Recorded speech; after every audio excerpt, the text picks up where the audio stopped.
stopping by this dumb phone video. That's what I always call it. Because mine, I don't know about yours, but mine just ain't that smart. It's old, that's why. So, what is this going to be about? Well, as you saw in the thumbnail, here is the owner's manual. Have you read it? Have you gone through? Have you highlighted all the important parts? Well, if you did, then you're like me. The name of this video is the Overlooked Zerk, meaning Zerk fitting. I don't know if I spelled it right. But, the Suzuki made a change. My old Suzuki did not have one. And I had to be, I guess, probably hit over the head with a baseball bat to actually remember somebody telling me, and that somebody knows who he is besides the mechanic that I use. I'm going to have probably this week, hopefully, mechanics always say 2 weeks. They learn that straight out of Outboard school.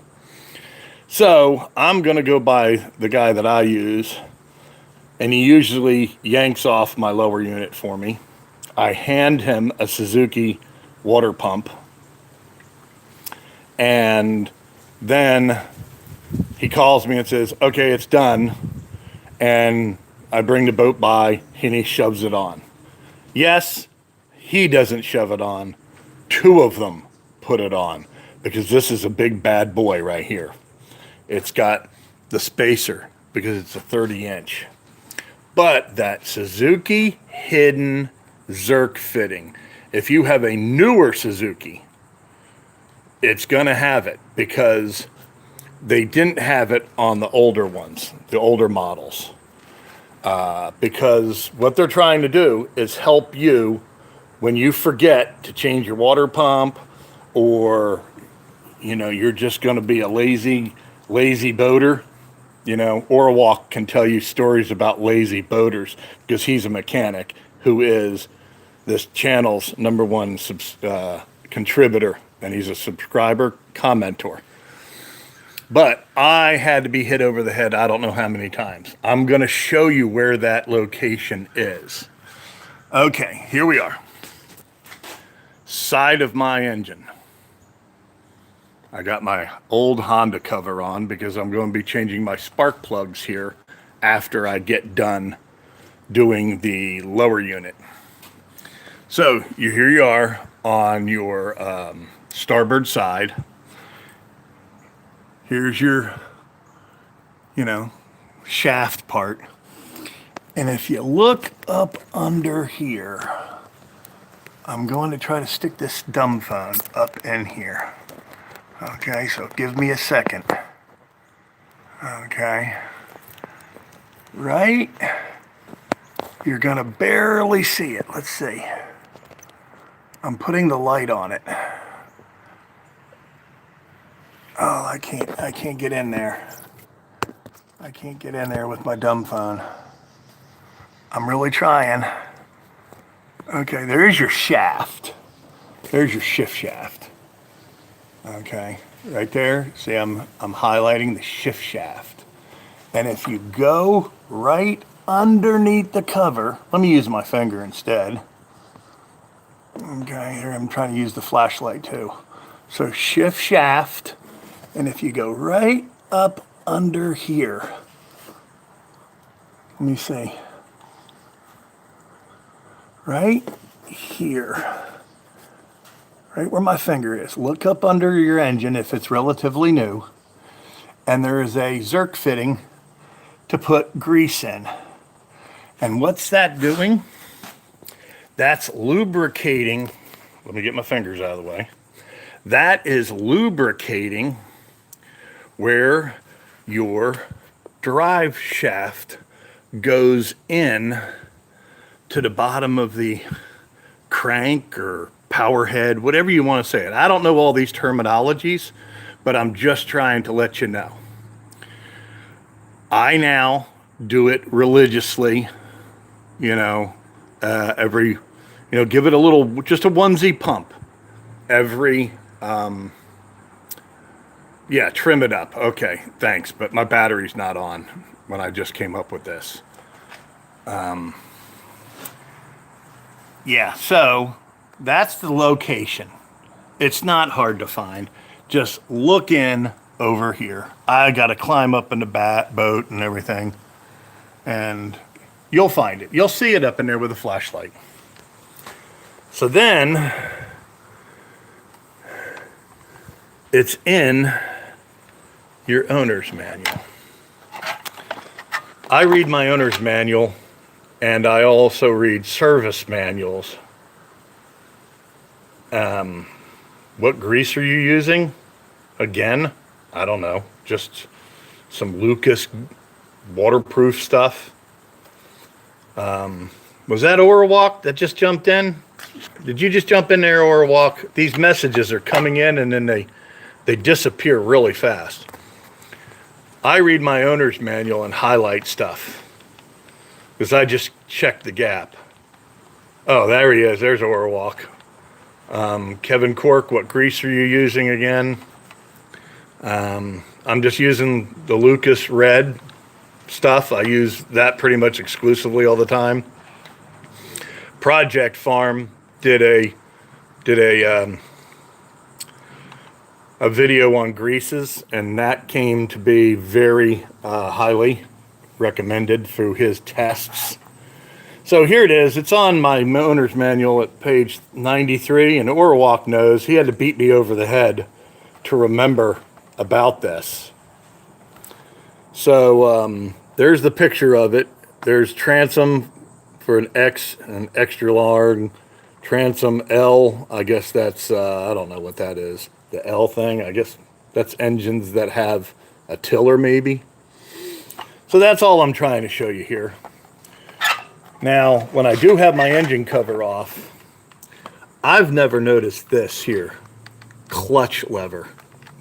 I'm going to look for that and give it a squirt. All the other places I pretty much know about it. You know, all the regular places. What I just did is I'm always curious. Orwalk can jump in here. But these plugs, these NGK BKR6E is the plugs. And I just checked the gap. They're supposed to be 28 to 32 millimeter. I guess it's millimeter. And I checked them. One was a little askew, let's say. One was just a little askew. Little too tight, I guess you could say, for even 28 centimeters, millimeters. I don't know. I'm too old to know anything about metric system. All I went by is the numbers in the book. So I'm getting ready to do that. Oh, you know, I wanted to show you something. I had to have a new panel put in my house to get, you know, new homeowners insurance. And the electricians left this Penn Union oxide inhibitor. They left this nice little squeeze bottle. Man, this stuff is great. You know, it's for, you know, putting two dissimilars together and stuff. Non-petroleum. I use this like crazy because here's another thing I've always wondered. It says in the book that down there is the lower bolts. Okay. Well, I took them out today and I put that anti-galling. That's what it really is. It's an anti-galling for, you know, electricians know what it is. I've used it a million times doing electrical work. But I used that and I took my bottom bolts out today and I retorqued them. Believe it or not, they weren't that tight. And then I did these. I torqued these. And I don't know, I guess I can't really remember what I torqued them to. I saw it in the book, in a book or somewhere. So that's another thing you could always check if you're doing some maintenance, the little forgotten things.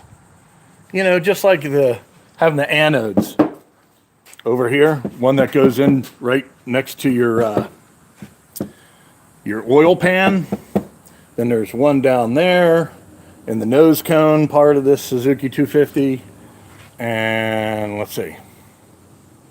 I can't remember where. There maybe, yeah, there's maybe, I think 2 in here and 1 down there or something. There's a total of 7 or 8. That's what it is. All right, well, that's all I wanted to do is mention to you, because guess what? Let me tell you about what my mechanic said. He said, you know, there's boats out there on a Saturday morning out fishing right now. He says they're going to be out this week. And I can tell you honestly, we can't get their lower unit off. He says, so next we're going to be cutting to get that thing off, because they don't change their water pump on a schedule.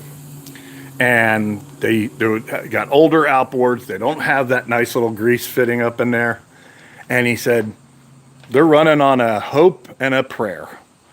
And he said, literally, he pointed to the boat ramp, because he's right across the street from the boat ramp. He says, there's going to be boats over there Saturday that I absolutely know that lower unit is not coming off.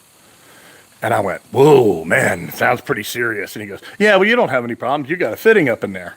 And I went, huh? And I forgot all about it. I forgot that Orwalk reminded me. So there you go.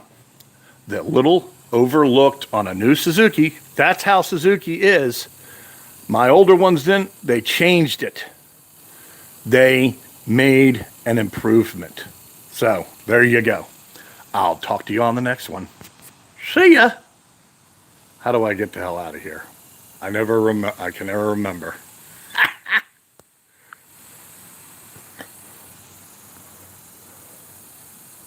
All right. I don't know how I stop this.